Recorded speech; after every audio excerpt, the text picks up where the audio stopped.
Winter in small American towns isn't loud or dramatic. It arrives quietly, covering everything in snow and pulling sound out of the air. Streets turn empty, houses go dark, and even familiar places start to feel distant. On nights like these, the silence feels heavy, like the town itself is holding its breath, waiting for something to happen.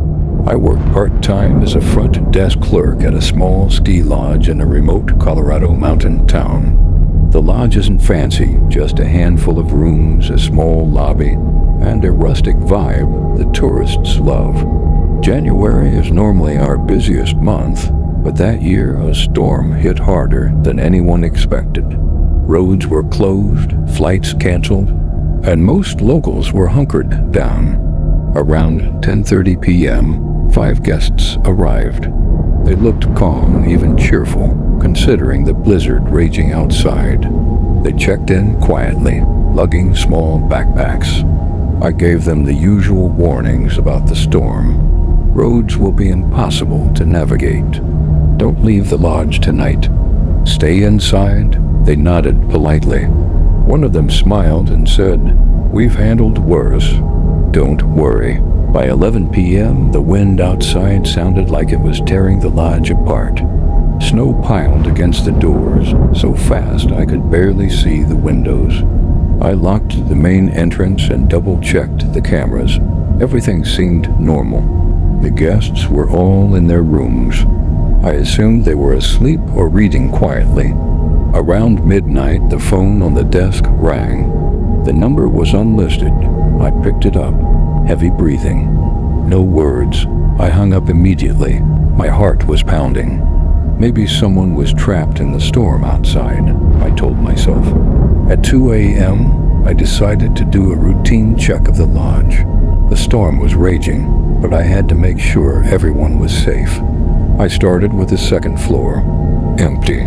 Every single room where the 5 guests were registered was empty. Beds were neatly made. Luggage untouched. Doors locked. Nothing. I thought maybe they had gone skiing anyway.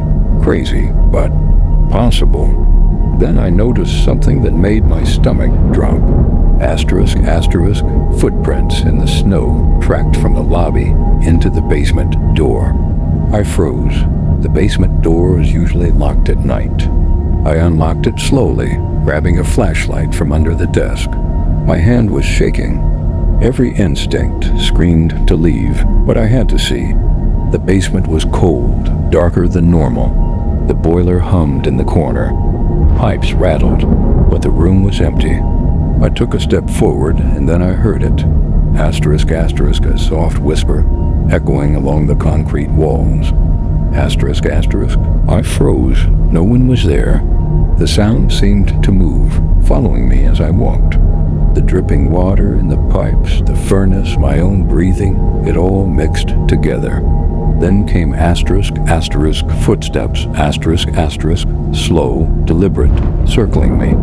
Nothing visible, just sound. I backed out, my flashlight flickering. As soon as I reached the basement door, the footprints in the snow outside were gone. I checked the lobby cameras again. Nothing. Asterisk, asterisk, no one had left or entered. Asterisk, asterisk, morning came. The storm finally passed. I checked every room, every hallway, every corner of the lodge.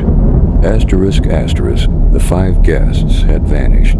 Asterisk, asterisk, no luggage moved, no trace of skis. Their cars weren't even in the parking lot. A week later, the local news reported a small avalanche in the area during the storm. 5 hikers were missing. Bodies were never found. No explanation. Sometimes late at night, I hear footsteps on the stairs. Slow, careful. I check the lobby. Empty. I check the cameras. Nothing. And I never go near the basement alone anymore.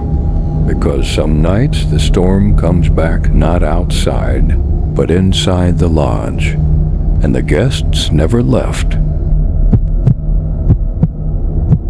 I've lived in northern Minnesota my entire life.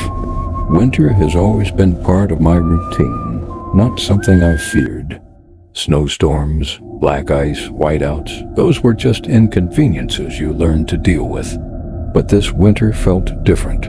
This happened in late January, during one of the coldest weeks we'd had in years. I work night shifts at a distribution warehouse about 40 minutes from my house. By the time I clocked out that night, the snow was coming down hard, the kind that swallows sound and makes the world feel unreal. The drive home was tense but uneventful. Roads were mostly empty, and the snow blurred the streetlights into glowing smears. When I finally turned into my driveway around 2:10 a.m., I immediately noticed something off. There were footprints in the snow. They didn't come from the street. They started at my front porch. The prints were deep and fresh, the edges still crisp. Whoever made them had been standing there not long ago. I sat in my car with the engine running, scanning the yard, the tree line, the neighboring houses. Nothing moved. I told myself it had to be someone earlier in the night, maybe a drunk neighbor, maybe someone lost. That explanation didn't feel right, but I grabbed my keys and rushed inside anyway. I locked the door behind me and stood there for a moment, listening. Silence. Too much silence. I checked every window and door, then finally went to bed, though sleep didn't come easily. At exactly 3:28 a.m., my phone buzzed on my nightstand. Motion detected. Front door. My heart jumped into my throat. I opened my doorbell camera app. The screen loaded slowly, lagging just enough to make my anxiety spike. At first, all I saw was white. Then I realized what I was looking at. Snow. Someone had pressed snow directly against the camera lens, completely blinding it. My hands went cold. I switched to the backyard camera. Nothing. Side camera, nothing. But then I heard it. A crunch. Slow, deliberate. Outside my bedroom window. Not footsteps moving away. Footsteps pacing, back and forth. I held my breath, afraid even the sound of breathing would give me away. The pacing continued for what felt like forever, stopping just beneath my window. Then came something worse. A soft tapping, not knocking. Fingernails dragging lightly against the glass. I didn't scream. I didn't move. I just lay there, staring at the ceiling, waiting for the sound to stop or for the glass to break. Eventually, the sounds faded. I didn't sleep again that night. When morning finally came, I went outside with my phone in hand, ready to call the police. The footprints were everywhere, circling my house, overlapping each other, leading from the porch, around the sides, beneath every window, and then toward the woods behind my property. I called the police. They took photos, asked questions, and eventually shrugged it off. No forced entry, no witnesses, no cameras that caught anything useful. They said it was probably a prank. That night it snowed again. A fresh, clean layer. I didn't go to work. I stayed home, watching the cameras obsessively. At 2:47 a.m., my phone buzzed. Asterisk, asterisk, motion detected. Bedroom window. Asterisk, asterisk. I didn't open the app. I didn't need to. I already knew what I'd see. The next morning, the footprints were back. But this time, they didn't circle the house. They went straight to my bedroom window and stopped.